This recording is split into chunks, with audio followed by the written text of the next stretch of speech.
ओम परमात्मने नमः। पीछे के श्लोक में भजन करने वालों का वर्णन करके अब भगवान आगे के श्लोक में उनके भजन का प्रकार बताते हैं। सततं कीर्तयन्तो मां यतन्तश्च दृढव्रता नमस्यन्तश्च मां भक्त्या नियुक्तयुक्ता उपासते। नित्ययुक्ता, मात्र मनुष्य भगवान में ही नित्य युक्त रह सकते हैं, हरदम लगे रह सकते हैं, सांसारिक भोगों और संग्रह में नहीं।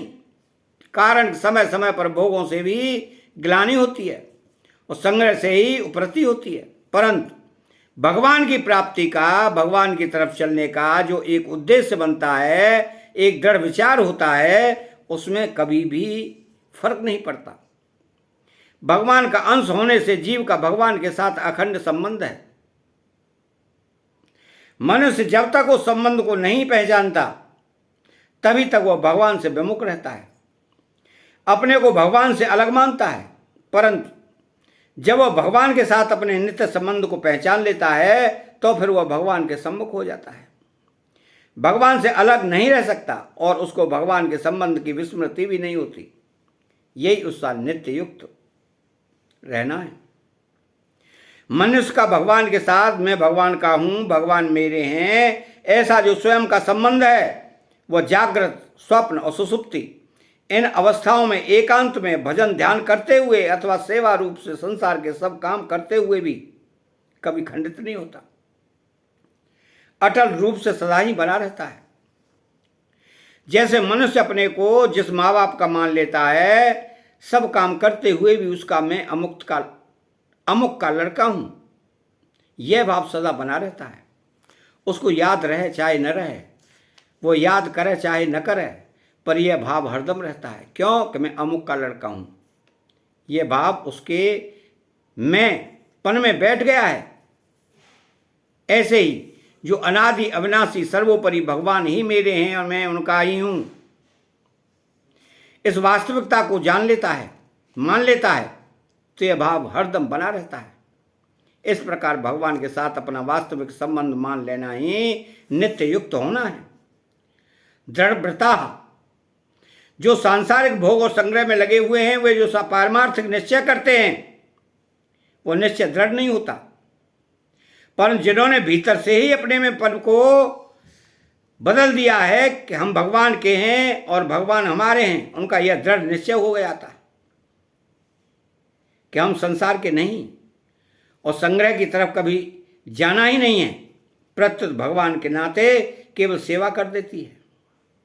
इस प्रकार उनका निश्चय दृढ़ होता है। अपने निश्चय से वे कभी विचलित नहीं होते, कारण कि उनका उद्देश्य भगवान का है और वे भगवान ही भी भगवान के अंश हैं। उनके निश्चय में अदृढ़ता आने का प्रश्न ही नहीं है।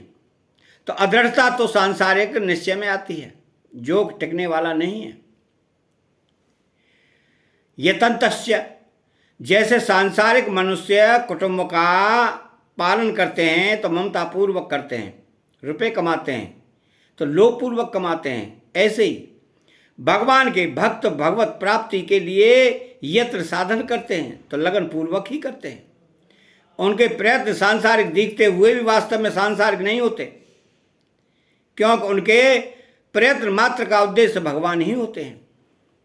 तो भक्त्या कीर्तयन्तो माम, वे भक्त प्रेम पूर्वक कभी भगवान के नाम का कीर्तन करते हैं, कभी नाम जप करते हैं, कभी पाठ करते हैं, कभी नित्य कर्म करते हैं, कभी भगवत संबंधी बातें सुनाते हैं, आदि आदि।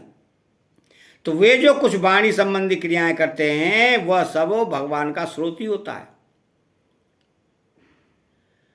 स्तोत्राणि सर्वागिरिः नमस्यन्तस्य, वे भक्ति पूर्वक भगवान को नमस्कार करते हैं, उनमें सद्गुण सदाचार आते हैं, उनके द्वारा भगवान के अनुकूल कोई चेष्टा होती है तो वे इस भाव से भगवान को नमस्कार करते हैं कि हे नाथ, यह सब आपकी कृपा से ही हो रहा है। आपकी तरफ इतने अभिरुचि और तत्परता मेरे उद्योग से नहीं हुई है। अतः इन सद्गुण सदाचारों को, इस साधन को आपकी कृपा से हुआ समझकर मैं तो आपको केवल नमस्कार ही कर सकता हूं। सततम माम उपासते, इस प्रकार मेरे अनन्य भक्त निरंतर मेरी उपासना करते हैं। निरंतर उपासना करने का तात्पर्य है कि वो कीर्तन, नमस्कार आदि के सिवाय जो भी खाना पीना, सोना जागना तथा व्यापार करना, खेती करना आदि साधारण क्रियाएं करते हैं, उन सबको ही मेरे लिए ही करते हैं। उनकी संपूर्ण लौकिक पारमार्थिक क्रियाएं मेरे उद्देश्य से, मेरी प्रसन्नता के लिए ही होती हैं।